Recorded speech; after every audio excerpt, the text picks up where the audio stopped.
नमस्कार, मैं उमेश कुमार स्वागत करता हूं आप सभी का आपके अपने YouTube channel HK knowledge and more पर। जैसा कि आपने थंबनेल में देखा होगा, स्टैटिस्टिक्स सेकंड सीरीज़ का मैं बात करने वाला हूं इसमें अरिथमेटिक मीन के बारे में, समानांतर माध्य के बारे में, जो कि थोड़ा थ्योरेटिकल है। जो क्लास जिस कक्षा में इससे संबंधित सवाल आता है वहाँ पर कुछ थ्योरी भी पूछा जाता है समानांतर माध्य से रिलेटेड कि परिभाषा क्या होता है, क्या परिभाषा बनता है, क्या गुण बनते हैं, क्या दोष बनते हैं और यूटिलिटी या उपयोगिता वहाँ पर क्या बनती है। तो उस मैटर में मुझे आज इस वीडियो में बात करनी है। वीडियो को ध्यान से देखिएगा, आखिरी तक देखिएगा। वीडियो पसंद आए प्लीज़ वीडियो को लाइक करें, शेयर करें, कमेंट करिएगा और चैनल पर पहली बार आए होंगे तो प्लीज़ चैनल को सब्सक्राइब कर लीजिएगा ताकि इसी प्रकार की अपडेट आपको हमेशा प्राप्त हो।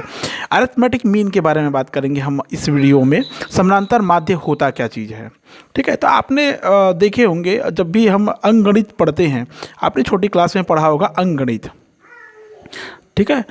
जैसे मैंने अंकगणित कहा, सबको ध्यान आ गया होगा कि अंकगणित होता क्या चीज़ है। तो अंकगणित में जिस मान को हम औसत कहते हैं, क्या कहते हैं, औसत या एवरेज कहते हैं, इसी औसत या एवरेज को सांख्यिकी में, स्टैटिस्टिक्स में, या जिसको हम लोग कहते हैं सांख्यिकी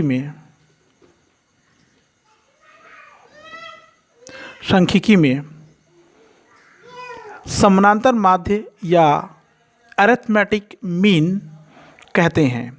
हिंदी में समानांतर माध्य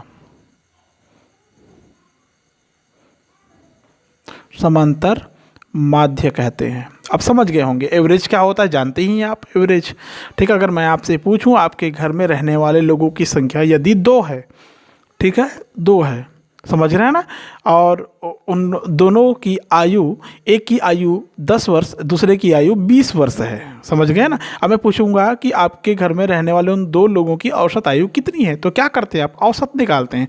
जैसे मैंने कहा एक व्यक्ति ए है जिसकी आयु कितनी है, 10 वर्ष, दूसरी व्यक्ति आपके घर में रह रही है, उसकी आयु है 20 वर्ष, ठीक है।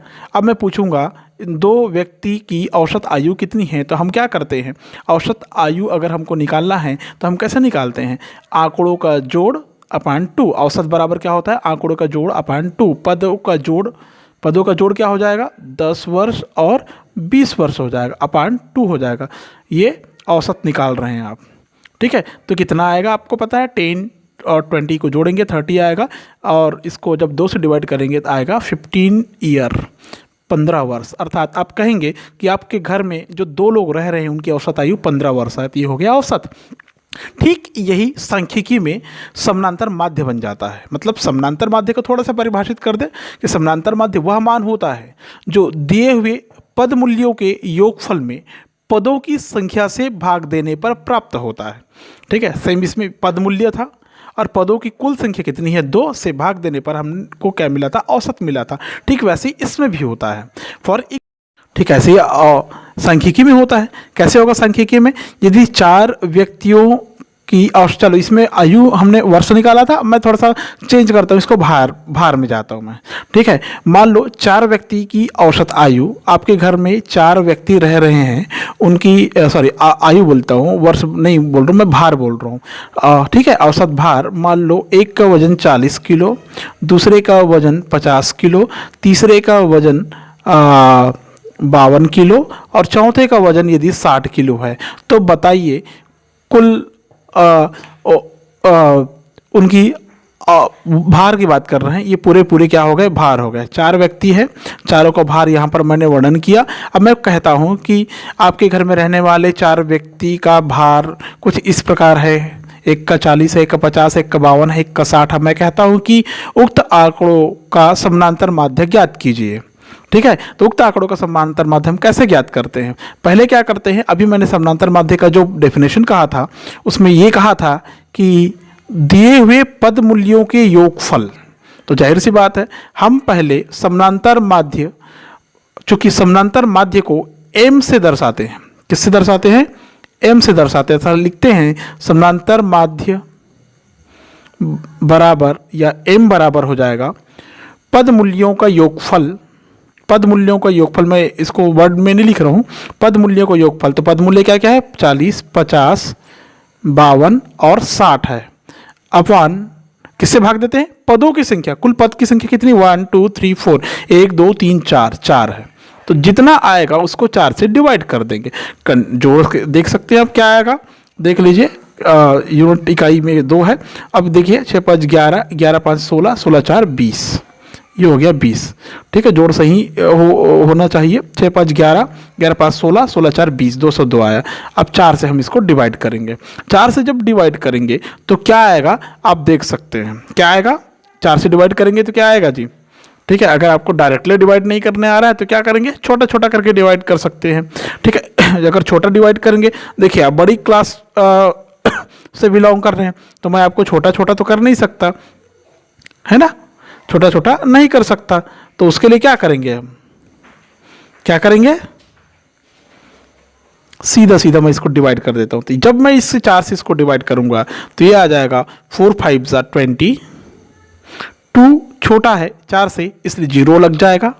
फिर पॉइंट 4 5 20, ये आएगा। औसत भार आपके 4 परिवार का 50.5 किलोग्राम होगा। अगर भार किलोग्राम में है तो 50.5 किलोग्राम होगा। समझ में आया? तो ऐसा समानांतर माध्य ज्ञात करते हैं। इसे अंगणित समानांतर माध्य को अंगणित में हम माध्य या सिंपल माध्यिका भी कह सकते हैं थोड़ी देर के लिए, लेकिन माध्यिका ना कह के यहाँ पर माध्य कहेंगे, याद रखेंगे माध्य कहेंगे, क्योंकि एवरेज निकल रहा है यहाँ पर, आप देखने में आ रहा होगा m, इसे m से प्रदर्शित करते हैं। क्लियर हो गया है। अब मैं बात कर रहा हूँ अरिथमेटिक मीन के क्या क्या मेरिट होते हैं, या मेरिट का मतलब होता है क्या क्या गुण होते हैं इसके। जाहिर सी बात है, जब भी हम कोई कंटेंट पढ़ते हैं या हमारे सामने आता है तो हमको उसके गुण पता होना चाहिए, और गुण पता होना चाहिए। तो देखिए क्या क्या गुण इसमें बनते हैं। सबसे पहली प्रॉपर्टीज या मेरिट के बारे में बात करें तो जान लीजिए इसकी जो कैलकुलेशन है या गणना है वो सरल होनी चाहिए। मतलब इसकी जो गणना है वो काफ़ी सरल है, आसानी से आप इसकी गणना कर सकते हैं। देखिए कितनी आसानी से हमने समानांतर माध्य निकाल लिया। ठीक है, सभी पद मूल्यों पर आधारित है। देखिए जो 50.5 है ना, हमने कहा था ना कि सभी पद मूल्यों पर आधारित है, बस सिमिलर आसपास, माने ज़्यादा ना कम, मध्य में ऐसा। तो समस्त पद मूल्यों पर आधारित होती है, समस्त पद मूल्यों पर आधारित है। नेक्स्ट थर्ड आता है इसमें, इसकी परिभाषा निश्चित और स्पष्ट है। परिभाषा निश्चित व स्पष्ट है। नेक्स्ट आता है जो सैंपल होता है, प्रतिदर्श मॉडल होता है, मॉडल परिवर्तन का इस पर न्यूनतम प्रभाव पड़ता है। मतलब प्रतिदर्श परिवर्तन का इस पर न्यूनतम प्रभाव होता है, न्यूनतम प्रभाव होता है। नेक्स्ट, बीजगणितीय विवेचन के उपयुक्त है। बीजगणितीय भी जानते हैं आप लोग, बीजगणितीय विवेचन हेतु उपयुक्त है।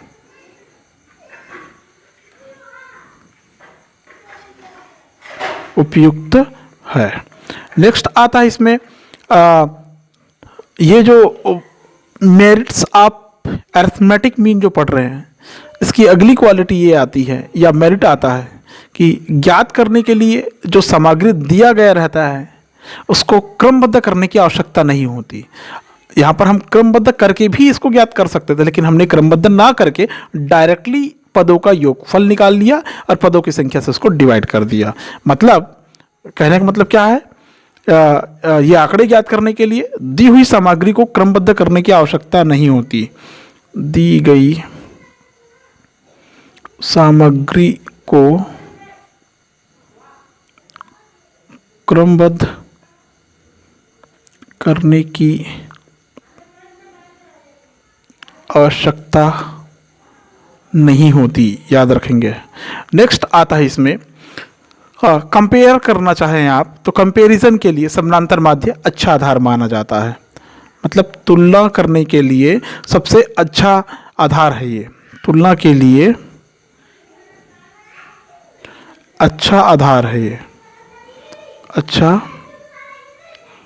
आधार माना जाता है, अच्छा आधार माना जाता है। ठीक है, ये हो गया मेरिट्स। अब जाहिर सी बात है अगर मेरिट्स आपके सामने आए तो इसमें कुछ डीमेरिट्स भी होंगे। तो देखिए डीमेरिट्स क्या क्या होते हैं, क्या क्या इसके अवगुण या दोष हो सकते हैं। इसे केवल हम निरीक्षण के द्वारा ज्ञात नहीं कर सकते, केवल निरीक्षण द्वारा ज्ञात नहीं किया जा सकता, केवल निरीक्षण द्वारा ज्ञात नहीं किया जा सकता है। ठीक है, किसी भी एक पद मूल्य के न दिए होने पर इसे ज्ञात नहीं किया जा सकता। कोई एक पद मूल्य अगर नहीं दिया है तो इसे ज्ञात नहीं किया जा सकता। किसी भी एक पद मूल्य के न होने पर ज्ञात नहीं कर सकते, ज्ञात नहीं कर सकते। जैसे हमने कहा 4 व्यक्ति का भार कहा, हम तो बोल रहे हैं कि 4 व्यक्ति का भार, और मान लो वहाँ पर 3 ही व्यक्ति का भार दिया है ना, तो आप वहाँ पर एवरेज या समानांतर माध्य नहीं निकाल सकते। इसका मतलब वही है। नेक्स्ट आता है सीमांत पदों से प्रभावित होता है। सीमांत पद 50.5 किलोग्राम जो भार आया है ये आगे पीछे वाले पद से प्रभावित है। सीमांत पदों से प्रभावित होता है, प्रभावित होता है। नेक्स्ट 4th इसमें आता है ग्राफ द्वारा इसे हम ज्ञात नहीं कर सकते, ग्राफी निरूपण इसका नहीं कर सकते, ग्राफ द्वारा ज्ञात नहीं किया जा सकता। ठीक है, ग्राफ द्वारा इसे आप ज्ञात नहीं कर सकते। ठीक है, अब सिंपल हम बात करते हैं लास्ट में यूटिलिटी के बारे में। यूटिलिटी, यूटिलिटी कहने का मतलब होता है उपयोगिता। उपयोगिता से तात्पर्य होता है कि अरिथमेटिक मीन है, इसका उपयोग हम कहाँ कहाँ पर करेंगे, है ना, कहाँ कहाँ पर करेंगे। ये जो वीडियो आपको प्रोवाइड हो रहा है ये HK नॉलेज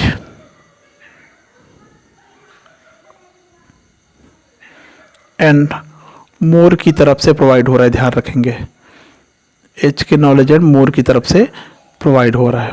क्लियर है, इसको ध्यान में रखेंगे। इसको आप शेयर कर सकते हैं यहाँ से। यूटिलिटी उपयोगिता, हमको अगर ज्ञात करना है औसत आय, हमको ज्ञात करना है औसत उत्पादन, हमको ज्ञात करना है औसत हानि, हमें ज्ञात करना है औसत लाभ, ठीक है, इत्यादि ज्ञात करने में ये अत्यंत उपयोगी है। याद रखेंगे, बहुत ज़्यादा इम्पोर्टेंट है अरिथमेटिक मीन। ठीक है, आप अरिथमेटिक मीन का डेफिनेशन यहाँ से तैयार करिए, मेरिट और डिमेरिट्स तैयार करिए, यूटिलिटी तैयार करेंगे। वीडियो पसंद आया होगा, उम्मीद करता हूँ कि समझ में भी आया होगा। तो वीडियो को प्लीज़ लाइक करें, शेयर करें, कमेंट करें, और चैनल पर पहली बार आए तो प्लीज़ चैनल को सब्सक्राइब कर ले ताकि किसी प्रकार की अपडेट आपको हमेशा प्राप्त हो। ध्यान रखिएगा, ये एक सवाल पेपर में पूछा जा सकता है। Thank you.